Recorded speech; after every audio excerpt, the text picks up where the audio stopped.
co-parenting through the lockdown. And I know a lot of people are really struggling with this at the moment. Today, we're going to talk to Marianne and ask her advice on how we can structure those conversations and have much better and healthier outcomes for our families. When you said you've already had a conversation, can you tell me what worked well? I was really clear with understanding what my goal was of the conversation. We need to work out how can we best care for our kids during this isolation. You had the goal in mind all the time and went back to the goal. So there's really great advice about co-parenting and to make it goal-focused rather than problem-focused. Goals take it out of that problem and that drama. So you had thought about it before the call with your ex-partner. You communicated it up front and that set the scene for how the conversation was going to go. Did you use the language goal?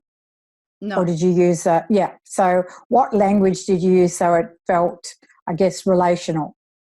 I think I said something along the lines of what's really important here is that we look after the kids in isolation and try and prevent. So what you've done there is you used we. What is important for us is we.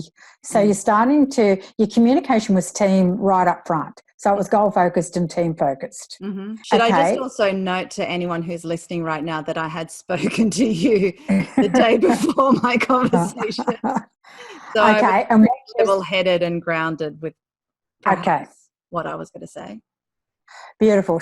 There's another tip. Your emotional state was calm and grounded before even having the conversation.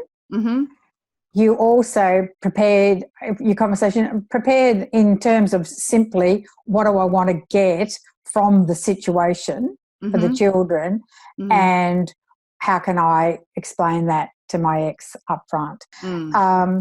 What else worked for you in your conversation? I did ask, are you being careful with hygiene? Are you abiding by what everyone's suggesting, hand cleaning and all of that? And he was and is. And so really great on his behalf that I had a lot of security around that. Yeah. And what you did there, rather than give him the guidelines and say, you must do, there's another tip. You asked a question about it from curiosity and then got reassured. And he probably felt, I mean, we can't speak for someone else, but they probably felt heard and acknowledged and a part of the team because they're doing their part for the children as well. Yeah. So another great tip. Yeah. Anything else that you found worked in the conversation?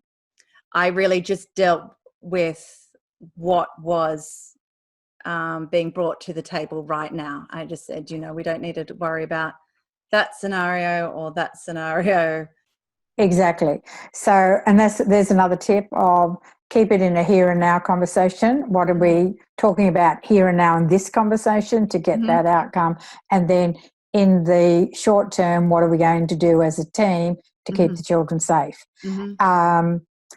And being able to make sure that happens. So you guided the conversation into something that was going to be useful for both of you and the children. So, Selena, can you now summarise those in 5 points? What worked? I started writing them down, actually. Okay, good. It was to have a goal of the outcome, to be calm and grounded before the conversation, which is really important, especially if you're speaking with an ex. I keep it in the here and now. Got curious about what they were doing with their hygiene rather than telling them what to do.